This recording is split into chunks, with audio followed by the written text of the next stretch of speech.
YCP హయాంలో 20 కోట్ల లడ్డూలను కల్తీ నెయ్యితో తయారు చేశారని ఏపీ సీఎం చంద్రబాబు అన్నారు.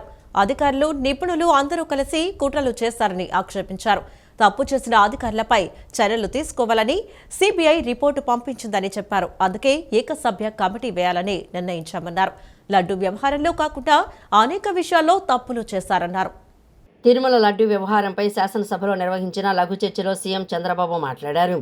ఈ సందర్భంగా మహాపాపం పేరిట వైఎస్ఆర్ కాంగ్రెస్ పార్టీ హయాంలో లడ్డూ కల్తీ జరిగిన తీరును పవర్ పాయింట్ ప్రజెంటేషన్ ద్వారా ఆయన వివరించారు. రాజకీయ వివాదం ఉండకూడదని కేంద్ర రాష్ట్ర ప్రభుత్వ అధికారులతో సిట్ ఏర్పాటు చేశామన్నారు. సీబీఐ ఆధ్వర్యంలో విచారణకు సిట్ ఏర్పాటు చేయాలని సుప్రీంకోర్టు సూచించిందని తెలిపారు. తప్పు చేసిన అధికారులపై చర్యలు తీసుకోవాలని సీబీఐ రిపోర్టు పంపించిందని చెప్పారు. అందుకే ఏకసభ్య కమిటీ వేయాలని నిర్ణయించామన్నారు. లడ్డూ వ్యవహారంలో కాకుండా అనేక విషయాల్లో తప్పులు చేశారన్నారు. 2019-24 మధ్య 59.71 లక్షల లీటర్ల కల్తీ నెయ్యి వినియోగించారని తెలిపారు. 231.51 కోట్ల అక్రమాలు జరిగాయన్నారు. ఫుడ్ సేఫ్టీ నిబంధనలను నీరుగార్చారన్నారు. ఒక పద్ధతి ప్రకారం లాలూచీ పడిన లూటీ అని స్పష్టంగా తేలిందన్నారు. కల్తీ నెయ్యి అని నిర్ధారణ అయిన రిపోర్టును తొక్కిపెట్టారని చెప్పారు. లడ్డూలో జంతు కొవ్వు కలిసిందని నేను సొంతంగా ఏమీ చెప్పలేదన్నారు. ఎన్టీడీపీ ఇచ్చిన రిపోర్టునే చెప్పానని, ఆ భగవంతుడే తనతో చెప్పించాడని చంద్రబాబు పేర్కొన్నారు. ఈరోజు ఒక లడ్డు విషయంలోనే కాకుండా అనేక విషయాల్లో ఏం చేశారో మనం ఒకసారి ఆలోచిస్తే మనలో ఉండే ఆవేదన లేకపోతే మనం ఏం చేయాలనో బాధ్యత గుర్తొస్తుంది అధ్యక్ష. అందుకని దీంట్లో కుట్ర కోణం ఉంది. ఒక సిండికేట్గా ఏర్పడే పరిస్థితి వచ్చారు. ఇవన్నీ కూడా ఫారెన్సిక్ ఎవిడెన్స్లో చాలా వరకు ప్రూవ్ అయినాయి. దీన్ని ఏ విధంగా ముందుకు తీసుకుపోవాలో కూడా మనం మాట్లాడుకోవాల్సిన అవసరం ఉంది అధ్యక్ష. నెక్స్ట్ ఇక్కడ మీరు చూస్తే అధ్యక్ష, నేను అందుకే మహాపాపం అన్నాను. దీన్ని 59,71,000 కేజీలు ఈ యొక్క అడల్టరేషన్ జరిగింది.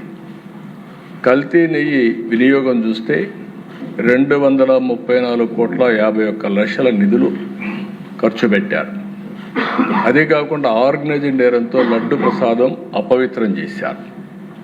ల్యాబ్లకు కన్నుగప్పి టెండర్లు దక్కించుకొని, అంటే లీనియంట్వి లేకపోతే ఇది జరిగేది కాదు. 19-24 మధ్యకాలంలో మీరు ఒకసారి చూస్తే 20,01,00,000 లడ్డూలు కల్తీ నెయ్యితో తయారు చేశారు. అధికారులు, నిపుణులు, సిండికేట్ అంతా కలిసే ఇది జరిగింది. ఒకరు కలిసిపోయారు. దీనిపైన 23/1/2026 సిబిఐ ఛార్జ్షీట్ వేసే పరిస్థితికి వచ్చారు. ఆ ఛార్జ్షీట్ కూడా నేను సుప్రీంకోర్టుకు మళ్ళీ ఇక్కడ కూడా 2 విషయాలు మనం గుర్తుపెట్టుకోవాల్సిన అవసరం ఉంది. ఈ కేసు ఏదైతే నా నోటీస్కి వచ్చినప్పుడు నేను ఆ రిపోర్ట్ బేస్ చేసుకొని అనౌన్స్ చేశాం. ఉప ముఖ్యమంత్రి గారు చెప్పినట్టు ఆ రోజు మేము అందరం కూడా ఆలోచించుకొని అనౌన్స్ చేశాం. అనౌన్స్ అంటే నేను చెప్పాను, అడిగితే కూడా నేను వివరాలు చెప్పాను.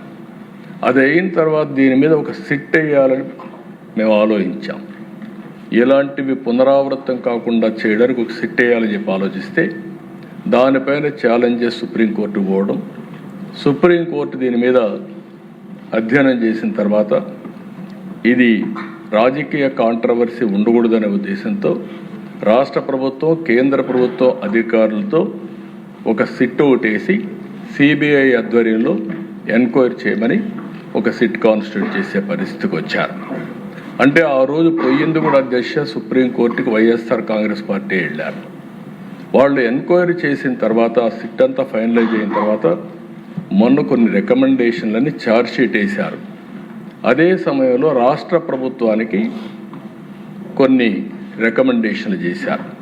అంటే ఎవరెవరు అధికారులు తప్పు చేశారో వాళ్ళందరిపైన మీరు యాక్షన్ తీసుకోండి అని వాళ్ళు మాకు ఆదేశాలు సిబిఐ రిపోర్ట్ పంపించారు. అదే సమయంలో టీటీడీ కూడా ఇందులో కొన్ని కరెక్షన్ చేయాలి, అవి కూడా చేయమని ఇంకోటి పంపించారు. ఆ రిపోర్ట్ టీటీడీకి పంపించాం. చాలామంది అనుకుంటున్నారు ఇక్కడ మనమే చేస్తున్నామని. కాదు, 2 విధాలుగా ఉంది. సుప్రీంకోర్టు ఆధ్వర్యంలో జరిగినటువంటి సిబిఐ ఎంక్వైరీ, ఆ ఎంక్వైరీలో సిట్ వేసి సిట్ ఫైనలైజ్ చేసినటువంటి ఒకటి టీటీడీ ఏం చేయాలి, మనం ఏం చేయాలి, సిబిఐ ఛార్జ్షీట్ వేసి కోర్టు కూడా ఫైల్ చేశారు. నిన్న కోర్టు కేసు నెంబరింగ్ కాకపోయినా మళ్ళా వైఎస్ఆర్ కాంగ్రెస్ పార్టీ ఆధ్వర్యంలో కానీ ఎవరైనా కానీ సుబ్రహ్మణ్య స్వామి గారు అడ్వకేట్ కింద సుప్రీంకోర్టులో వేశారు. దీన్ని అడ్డుకునే ప్రయత్నం చేస్తే సుప్రీంకోర్టు చాలా స్పష్టంగా ఇందులో నథింగ్ రాంగ్, దీన్ని లాజికల్గా తీసుకుపోవాల్సిన అవసరం ఉంది, ముందుకు బొమ్మని వాళ్ళు వేసిన రిట్ని డిస్మిస్ చేసే పరిస్థితికి వచ్చారు. ఇప్పుడు చూస్తే అధ్యక్ష, ఆ సందర్భంలో నిన్న కొంతమంది నాయకుల యొక్క రిపోర్ట్లు కూడా నేను చూశాను. ఎందుకు మాట్లాడుతున్నారు మీరు యాక్షన్ తీసుకోమని, అంటే రాష్ట్ర ప్రభుత్వమే యాక్షన్ తీసుకుంటుంది అనే విధంగా కూడా మాట్లాడుతున్నారు. ఇది కేంద్రంలో సిబిఐ ఉంది, సుప్రీంకోర్టు ఆధ్వర్యంలో జరిగింది. రాష్ట్ర ప్రభుత్వానికి కొన్ని రికమెండేషన్లు చేశారు అధికారులపైన యాక్షన్ తీసుకోమని. అవన్నిటిపైన యాక్షన్ తీసుకోవడానికే వన్ మ్యాన్ కమిషన్ వేసి ముందుకు పోతున్నాం. కల్తీ నెయ్యి వ్యవహారంలో దోషులు ఎవరైనా సరే శిక్ష పడాల్సిందేనని డిప్యూటీ సీఎం పవన్ కళ్యాణ్ అన్నారు. కల్తీ నెయ్యిలో ఏ రసాయనాలు వాడారో ఆ పెరుమాళ్లకే తెలియాలని, జంతు సంబంధ రసాయనాలు ఉన్నాయని ఏఎన్డీబీ రిపోర్టు చెప్పిందన్నారు. అది నెయ్యి కదని సిబిఐ రిపోర్ట్ ఇచ్చిందని, ఇది ధర్మానికి సంబంధించిన విషయమన్నారు.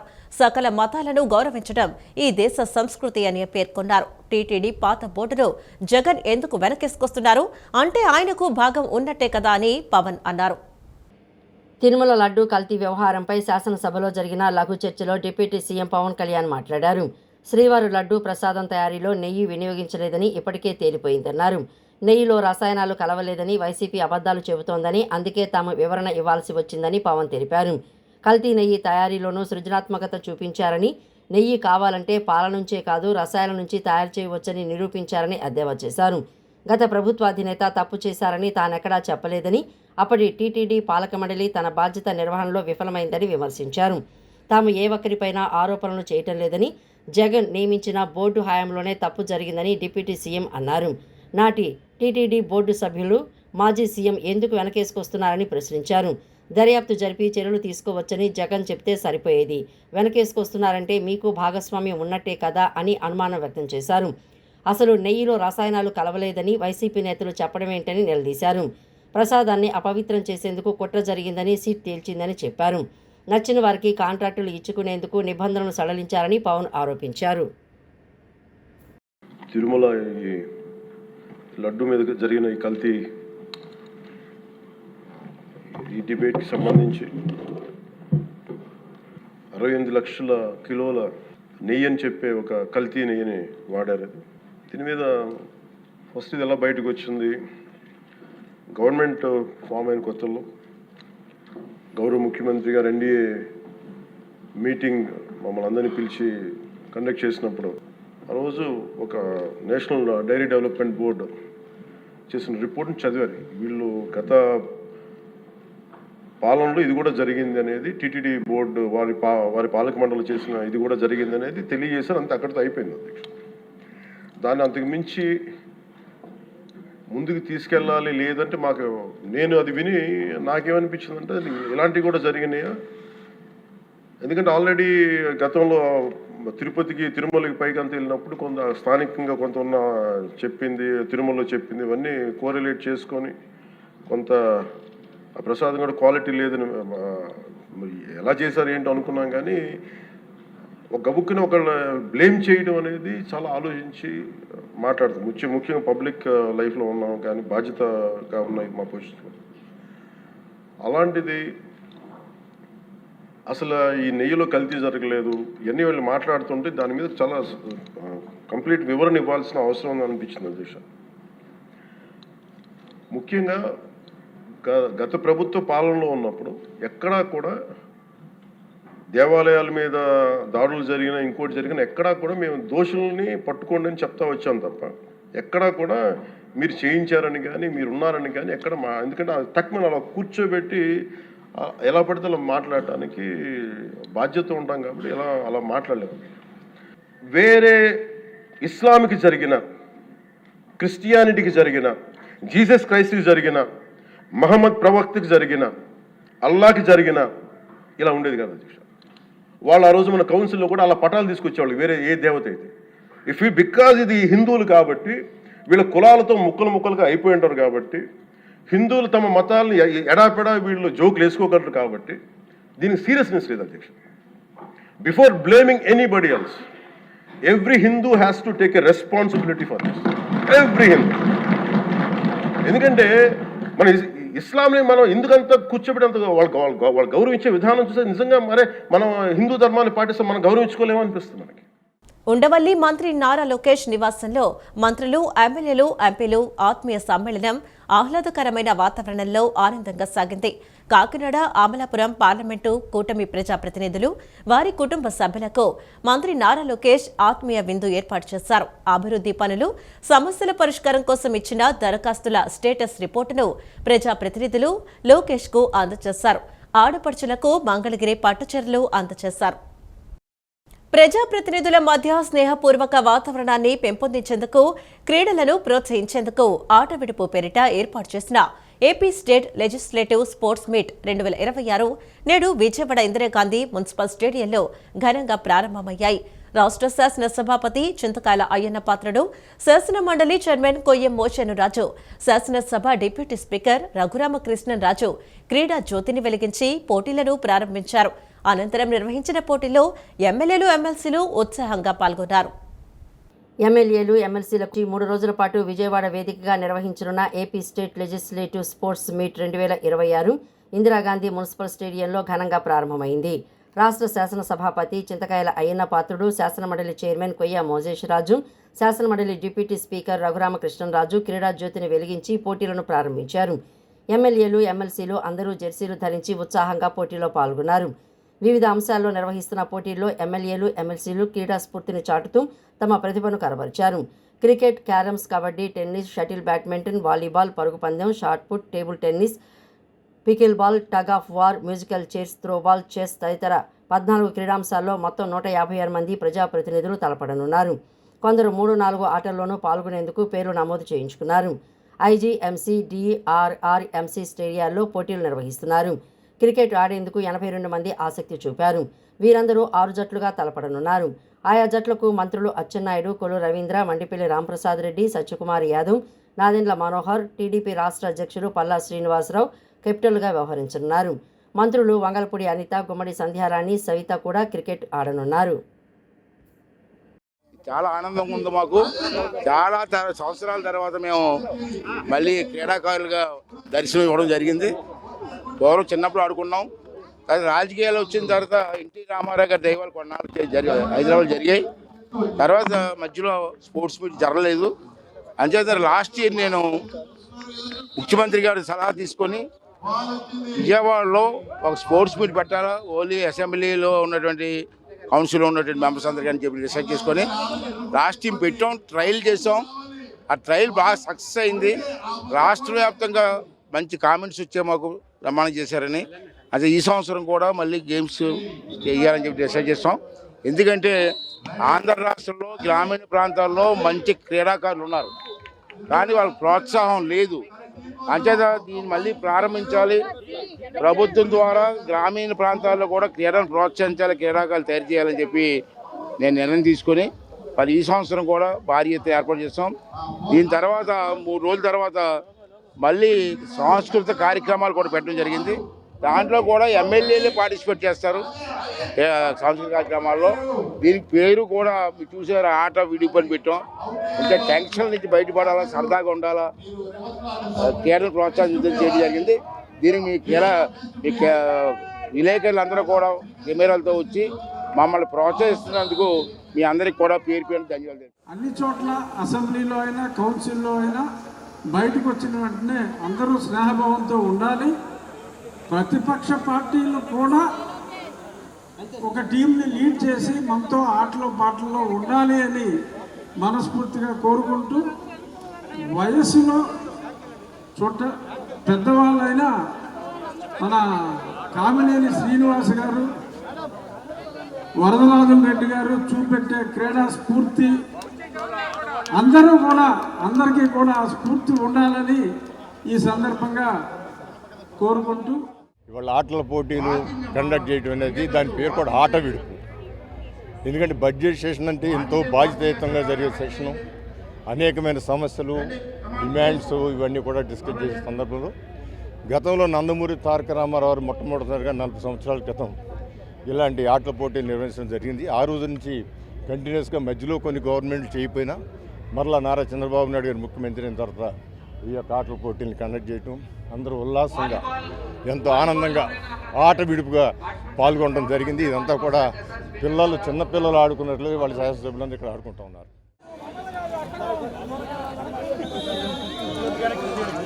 Come on, audience, please give a big clap.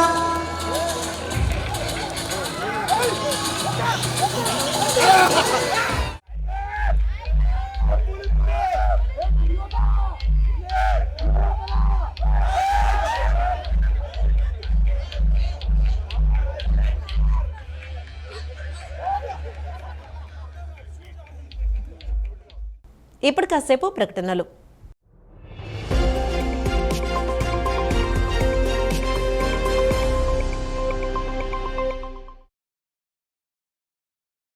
కూటమి పార్టీ కౌలు రైతులకు ఎన్నికల ముందు ఇచ్చిన హామీ నేడు అధికారంలోకి వచ్చాక తుంకలో తొక్కారని సిపిఎం రాష్ట్ర కార్యదర్శి కె శ్రీనివాసరావు విమర్శించారు. వ్యవసాయ శాఖలో ప్రత్యేక విభాగాన్ని ఏర్పాటు చేసిన కౌలు రైతులను గుర్తించి వారికి పరిహారంతో పాటు గుర్తింపు కార్డులు ఇవ్వాలని డిమాండ్ చేశారు. నగరంలోని గాంధీనగర్ ధర్నా చౌక్ వద్ద ఏపీ కౌలు రైతుల సంఘం ఆధ్వర్యంలో నిరవధిక దీక్షలు నిర్వహించారు. ఈ నిరసన దీక్షకు పెద్ద ఎత్తున రైతు కూలీలు, వివిధ రాజకీయ పార్టీ నేతలు, రైతు సంఘ నాయకులు పాల్గొన్నారు. ఏపీ బడ్జెట్ సమావేశాల్లో కౌలు రైతుల డిమాండ్ల పరిష్కారంతో పాటు గుర్తింపు కార్డులు ఇవ్వాలని పెద్ద ఎత్తున నినాదాలు చేశారు. కూటమి పార్టీ కౌలు రైతులకు ఎన్నికల ముందు ఆదుకుంటామని హామీ ఇచ్చి నేడు అధికారంలోకి వచ్చాక వారిని పట్టించుకోకుండా తొంగలో తొక్కారని విమర్శించారు. కౌలు రైతు సంఘాలు ఏడాది కాలం నుంచి పెద్ద ఎత్తున ఉద్యమం చేస్తున్నా పట్టించుకోవడం లేదని పేర్కొన్నారు. 2024 ఎన్నికల ముందు కౌలు రైతులకు రక్షణ చట్టం అమలు చేసి ఆదుకుంటామని తెలిపారని అన్నారు. ఎస్సీ, ఎస్టీ, బీసీల్లో ఎక్కువ శాతం కౌలు రైతులు ఉన్నారని, కనీసం బ్యాంకు రుణాలు ఇవ్వడం లేదని పేర్కొన్నారు. పంట అమ్ముకోవాలి అన్నా డబ్బులు భూ యజమానికే ఇస్తున్నారని విమర్శించారు. 80% పొలంలో పంట పండించేది కౌలు రైతులేనని, వారికి ఏమాత్రం పరిహారం అందక అప్పులు పాలైపోతున్నారని పేర్కొన్నారు. వ్యవసాయ శాఖ ప్రత్యేక విభాగం ఏర్పాటు చేసిన కౌలు రైతులు గుర్తించి వారికి పరిహారం, కౌలు రైతులకు గుర్తింపు కార్డులు ఇవ్వాలని డిమాండ్ చేశారు. 30 గంటల ధర్నా కార్యక్రమంలో స్పందించకపోతే పెద్ద ఆందోళనకు శ్రీకారం చుడతామని తెలియజేశారు. కౌలు రైతులు బంగారాన్ని పండిస్తారు. ఈ రాష్ట్రం వ్యవసాయం మళ్ళా తిరిగి 3 పావులు 6 కాయలుగా ఉంటుంది. వట్టి మాటలు కాదు కావాల్సింది, వ్యవసాయాన్ని ఆదుకోవటం మీద ఈ ప్రభుత్వం కేంద్రీకరించాలి. ఈ సమావేశాల్లోనే కౌలు రైతుల పరిరక్షణ కోసం, వాళ్ళ అభివృద్ధికి, వాళ్ళ సంక్షేమాన్ని తీసుకున్న చర్యల కోసం చర్చించి ప్రత్యేకంగా నిర్ణయాలు చేయాలని చెప్పని మేము రాష్ట్ర ప్రభుత్వం డిమాండ్ చేస్తున్నాం. ఇప్పుడు ఈ 30 గంటల ధర్నా తర్వాత ప్రభుత్వం ఈ సెషన్లో స్పందించకపోతే తర్వాత తీవ్రమైనటువంటి పోరాట రూపాన్ని కూడా కౌలు రైతు సంఘం సిద్ధపడుతుందని చెప్పని కూడా మేము హెచ్చరించదలుచుకున్నాం. మార్చి 5వ తేదీ నుండి నగరంలోని ముఠా కార్మికులు సమ్మెబాట పట్టనున్నారని సిపిఎం నగర కార్యదర్శి దోనేపూడి కాశీనాథ్ తెలిపారు. వ్యాపారస్తులు, సంఘాలు మార్చి 5లోపు సామరస్యపూర్వక వాతావరణంలో సానుకూలంగా చర్చలు జరిపి కూలీ ధరలు పెంచాలని, లేకుంటే కార్మికులను ఏకం చేసి ఉద్యమాన్ని తీవ్రతరం చేస్తామని సిపిఎం నగర కార్యదర్శి కాశీనాథ్ హెచ్చరించారు. నగరంలో పనిచేస్తున్న ముఠా కార్మికుల కూలీ ధరలు పెంచాలని కోరుతూ సిఐటియు ఆధ్వర్యంలో నిరసన ప్రదర్శన చేపట్టారు. మార్చి 5వ తేదీ నుండి నగరంలోని ముఠా కార్మికులు సమ్మెబాట పట్టనున్నారని సిపిఎం నగర కార్యదర్శి దోనేపూడి కాశీనాథ్ తెలిపారు. ఆగస్టు, సెప్టెంబర్ మాసాలు గడిచినా కనీసం కూలీ ధరలు పెంచకుండా కాలయాపన చేస్తున్నారని తెలిపారు. ముఠా కార్మికులు 2 సంవత్సరాలకు ఒకసారి కూలీ రేట్లు పెంచే సంప్రదాయానికి వ్యాపారులు తిరోధకాలు త్రొంగలో తొక్కారని మండిపడ్డారు. పెరిగిన నిత్యావసర వస్తువులు, స్కూల్ ఫీజులు విపరీతంగా పెరిగిన నేపథ్యంలో కూలీ రేట్లు పెంచారన్నారు. అసోసియేషన్లు మార్చి 5లోపు సామరస్యపూర్వక వాతావరణంలో సానుకూలంగా చర్చలు జరిపి కూలీ ధరలు పెంచాలని, లేకుంటే కార్మికులంతా ఏకం చేసి ఉద్యమాన్ని తీవ్రతరం చేస్తామని సిపిఎం నగర కార్యదర్శి కాశీనాథ్ హెచ్చరించారు. ఎప్పుడు ఆగస్టు, సెప్టెంబర్ మాసాల్లో జరగాల్సినటువంటి కూలీ రేట్లు ఆగస్టు, సెప్టెంబర్ మాసాలు దాటి 5 మాసాలు దాటుతా ఉన్నా కూడా కనీసమైనటువంటి పెడచెవిన పెడతా వినేటువంటి పరిస్థితి కూడా లేకుండా పోయింది. పిలిచి మాట్లాడటం అని చెప్పనేటువంటి సాంప్రదాయానికి తిలోదకాలు ఇచ్చారు. ఎప్పుడు పిలుస్తారు, ఎప్పుడు చేస్తారని చెప్పనేటువంటిది కార్మికులకి అయోమయంగా మారింది. అందుకనే ముఠా కార్మికులు సాంప్రదాయాలకు అనుగుణంగా 2 సంవత్సరాలకు ఒకసారి జరిగేటువంటి కూలీ రేట్ల పెంపుని తిరిగి కొనసాగించమని చెప్పనని డిమాండ్ చేస్తూ ఉన్నారు. ఆ డిమాండ్ని పక్కన పెట్టి మాకు వ్యాపారాలు లేవని చెప్పారని, అవి లేవని చెప్పారని సన్నాయి నొక్కులు నొక్కుతూ ఉన్నాయి అసోసియేషన్లు. మేము అడుగుతూ ఉన్నాం, వ్యాపారం పెరిగినటువంటి సందర్భంలో కూలీ రేట్లు అదనంగా ఏమన్నా ఇచ్చారా?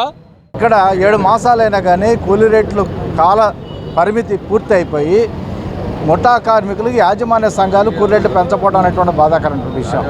వెంటనే కూలీ రేట్లు పెంచాలని చెప్పేసి సిఐటియు డిమాండ్ చేస్తూ ఉంది. ముఠా కార్మికులు చేపట్టబోయేటువంటి మార్చి 5వ తేదీ దేశ ముఠా కార్మికుల సమ్మెకు సిఐటియు సంపూర్ణ మద్దతు తెలియజేస్తూ ఉంది.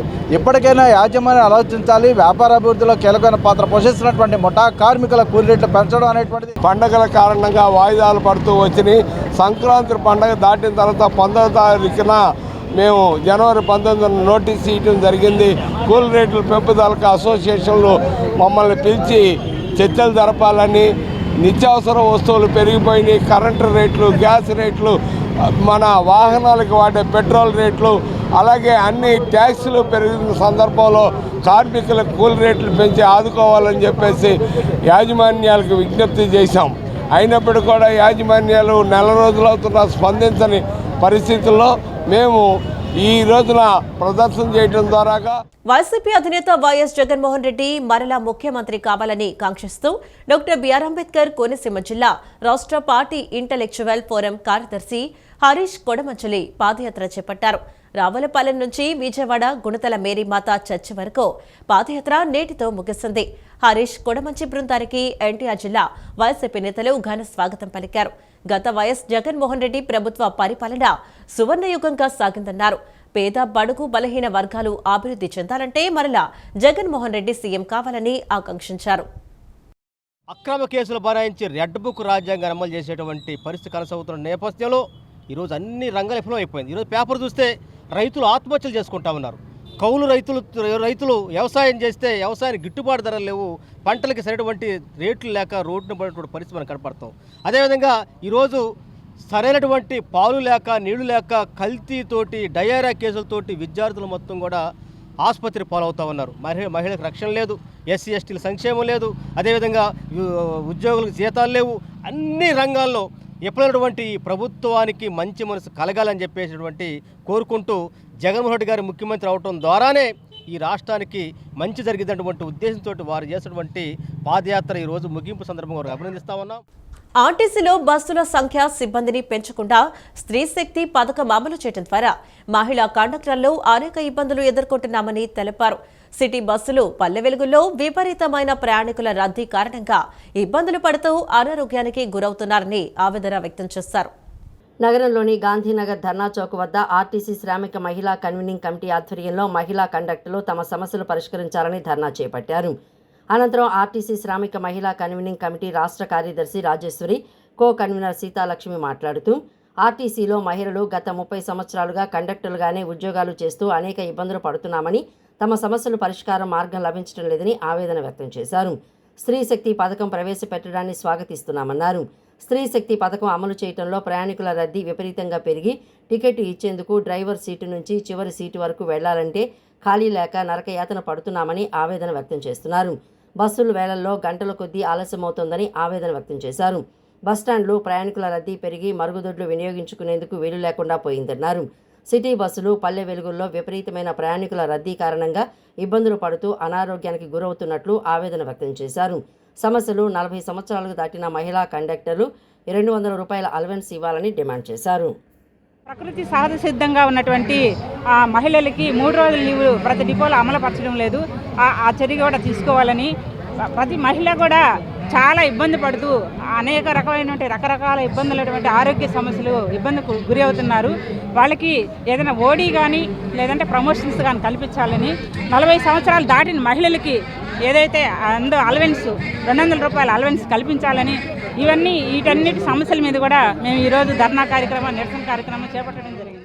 ఆర్టీసీ యాజమాన్యం ప్రత్యేకించి మహిళా ప్రతినిధులతో చర్చలు చేయడం ద్వారా మా సమస్యలు పరిష్కారం అవుతాయని చెప్పేసి మేము భావిస్తూ ఉన్నాము. కాబట్టి ఏదైతే ఈ సంవత్సరం మార్చి 8 అంతర్జాతీయ మహిళా దినోత్సవం ఏదైతే రాబోతుందో ఆ మహిళా దినోత్సవం లోపు మా సమస్యలు పరిష్కరించాలని, మా ప్రతినిధులతో మాట్లాడి మా చర్చల ద్వారా మా సమస్యలు పరిష్కరించాలని చెప్పేసి మేము కోరుతా ఉన్నాం. అసెంబ్లీ సమావేశంలో ఎస్టీ వర్గీకరణపై ప్రకటన చేయాలని యానాదుల రిజర్వేషన్ పోరాట సమితి రాష్ట్ర అధ్యక్షుడు కేసీ పెంచలయ్య డిమాండ్ చేశారు. రాష్ట్ర ప్రభుత్వం స్పందించకపోతే ఏప్రిల్ 14న కుప్పం, మే నెలలో మంగళగిరి, జూన్లో పీఠాపురంలో నిరసన కార్యక్రమం చేపడతామని హెచ్చరించారు. నగరంలోని గాంధీనగర్ ధర్నా చౌక్ వద్ద యానాదుల సంక్షేమ సంఘం రాష్ట్ర కమిటీ ఆధ్వర్యంలో రిలే దీక్షలు చేపట్టారు. యానాదులు రిజర్వేషన్ పోరాట సమితి రాష్ట్ర అధ్యక్షుడు కేసీ పెంచలయ్య మాట్లాడుతూ గత 2 రోజులుగా యానాది రిజర్వేషన్ పోరాట సమితి ఆధ్వర్యంలో శాంతియుతంగా రిలే దీక్షలు చేస్తున్నట్లు తెలిపారు. రాష్ట్రంలో 30 లక్షల గిరిజనులు 34 ఉపతెగలు ఉన్నారని, వాటిలో అత్యధికంగా యానాదులు ఉన్నారని అన్నారు. 10 లక్షల యానాదుల్లో అన్ని విధాలా వెనుకబడి ఉన్నారని తెలిపారు. బాబాసాహెబ్ అంబేద్కర్ రాజ్యాంగ ఫలాలు అందాలన్నా, సమన్యాయం జరగాలన్నా ఖచ్చితంగా ఎస్టీ వర్గీకరణ ద్వారా జరుగుతోందని స్పష్టం చేశారు. విద్య, ఉద్యోగ, ఉపాధి నిధులు విడుదల విషయంలో అన్యాయం జరుగుతోందన్నారు. అసెంబ్లీలో సమావేశాల్లో ఎస్టీ వర్గీకరణపై ప్రకటన చేయాలని డిమాండ్ చేశారు.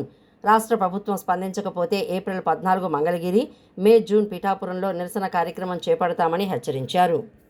జరుగుతున్నటువంటి అసెంబ్లీ సమావేశాల్లో ఎస్టీ వర్గీకరణ మీద ప్రభుత్వం ఒక ప్రకటన చేయాలని చెప్పి డిమాండ్ చేస్తూ ఉన్నాం. అట్లా చేయనటువంటి పక్షంలో ఏప్రిల్ 14వ తేదీన కుప్పంలో ఎస్టీ వర్గీకరణ పేరు నిర్వహించబోతా ఉన్నాం. మే నెలలో మంగళగిరిలో ఎస్టీ వర్గీకరణ పేరు నిర్వహించబోతా ఉన్నాం. జూన్లో పిఠాపురంలో ఎస్టీ వర్గీకరణ పేరు నిర్వహించబోతా ఉన్నాం. మేము ఎస్టీ వర్గీకరణ సాధించే వరకు మా యొక్క ఉద్యమం, మా యొక్క పోరాటం, మా యొక్క ఆందోళన కొనసాగుతుందని చెప్పి ఈ సందర్భంగా స్పష్టం చేస్తాం. ఈ వార్తలు ఇంతటితో సమాప్తం. నమస్కారం.